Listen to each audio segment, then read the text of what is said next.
আসসালামু আলাইকুম। দেখতে পাচ্ছেন এত সুন্দর কলার মোচা। আর এই কলার মোচাকে কিন্তু আমাদের এলাকায় কলার থোর বলে। তো এই থোরটা কিন্তু খেতেও অনেক মজা। আর এখানে দেখতে পাচ্ছেন অনেক বড় কলার কান। এখান থেকে কিন্তু আরও অনেকগুলো কলা বের হবে। আর কলাগুলো কিন্তু পাকতে কয়েক মাস সময় লেগে যায়। একটা করে কলার হচ্ছে এই যে কলা গাছ দেখতে পাচ্ছেন, এই কলা গাছকে আমাদের এলাকায় কিন্তু কলার ভোগ বলে। আঠাল গাছের মতো কলা গাছও কিন্তু প্রত্যেকটা অংশেই ব্যবহার করা যায়। এই যে কলার পাতা দেখছেন, এটা যেরকম হচ্ছে গরু ছাগলের প্রিয় খাবার, তেমনি এই যে কলার মোচাটাও কিন্তু আমাদের রান্নার করে খাই।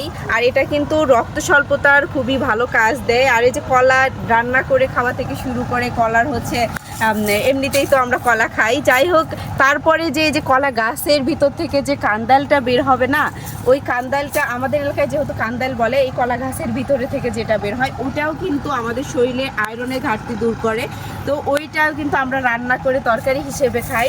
তো যেহেতু আমাদের এই যে কলা এত উপকারী একটা দেখা যায় যে সবজি এবং ফল মানে দুইটার মিক্স একটা গাছ, তো এটা কিন্তু দেখা যায় কি ওই কাঁঠাল গাছের মতোই উপকারী বন্ধু।